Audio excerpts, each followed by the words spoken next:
شروع اللہ کے نام سے جو بڑا مہربان نہایت رحم والا ہے۔ الف لام میم۔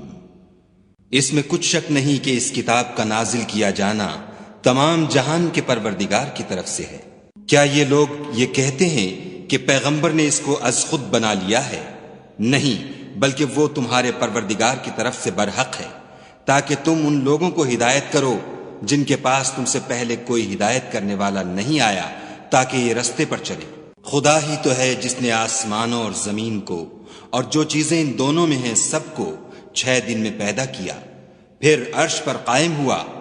اس کے سوا تمہارا نہ کوئی دوست ہے اور نہ سفارش کرنے والا۔ کیا تم نصیحت نہیں پکڑتے؟ وہی آسمان سے زمین تک کے ہر کام کا انتظام کرتا ہے، پھر وہ ایک روز جس کی مقدار تمہارے شمار کے مطابق 1000 برس ہوگی، اس کی طرف صعود اور رجوع کرے گا۔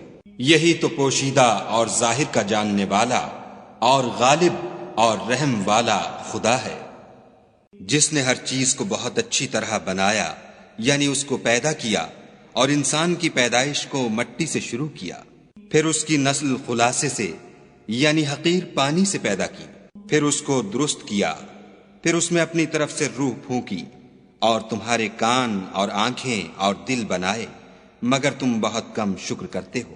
اور کہنے لگے کہ جب ہم زمین میں ملیا میٹ ہو جائیں گے تو کیا از سر نو پیدا ہوں گے؟ حقیقت یہ ہے کہ یہ لوگ اپنے پروردگار کے سامنے جانے ہی کے قائل نہیں۔ کہہ دو کہ موت کا فرشتہ جو تم پر مقرر کیا گیا ہے تمہاری روحیں قبض کر لیتا ہے، پھر تم اپنے پروردگار کی طرف لوٹائے جاؤ گے، اور تم تعجب کرو جب دیکھو کہ گناہ گار اپنے پروردگار کے سامنے سر جھکائے ہوں گے، اور کہیں گے کہ اے ہمارے پروردگار، ہم نے دیکھ لیا اور سن لیا، تو ہم کو دنیا میں واپس بھیج دے کہ نیک عمل کریں، بے شک ہم یقین کرنے والے ہیں۔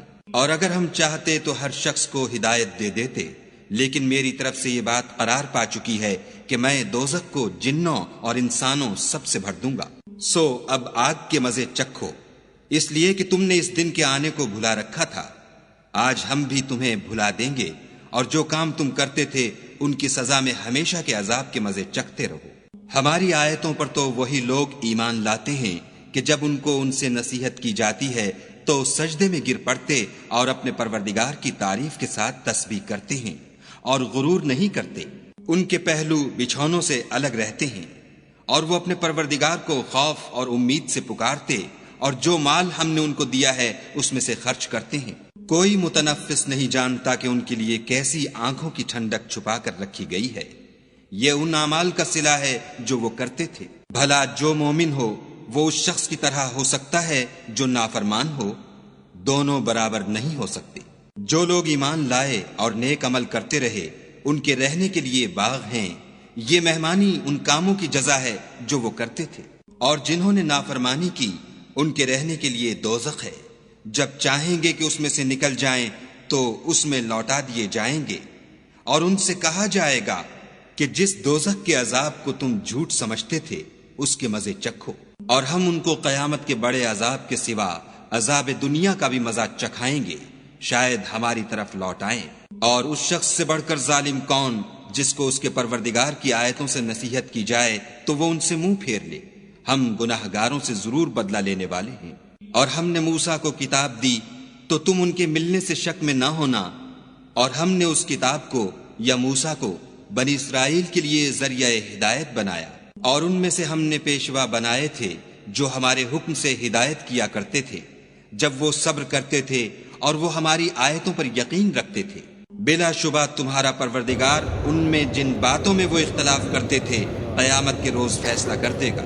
کیا ان کو اس امر سے ہدایت نہ ہوئی کہ ہم نے ان سے پہلے بہت سی امتوں کو جن کے مقامات سکونت میں یہ چلتے پھرتے ہیں ہلاک کر دیا؟ بے شک اس میں نشانیاں ہیں، تو یہ سنتے کیوں نہیں؟ کیا انہوں نے نہیں دیکھا کہ ہم بنجر زمین کی طرف پانی رواں کرتے ہیں، پھر اس سے کھیتی پیدا کرتے ہیں جس میں سے ان کے چوپائے بھی کھاتے ہیں اور وہ بھی کھاتے ہیں، تو یہ دیکھتے کیوں نہیں؟ اور کہتے ہیں اگر تم سچے ہو تو یہ فیصلہ کب ہوگا؟ کہہ دو کہ فیصلے کے دن کافروں کو ان کا ایمان لانا کچھ بھی فائدہ نہ دے گا اور نہ ان کو مہلت دی جائے گی، تو ان سے منہ پھیر لو اور انتظار کرو، یہ بھی انتظار کر رہے ہیں۔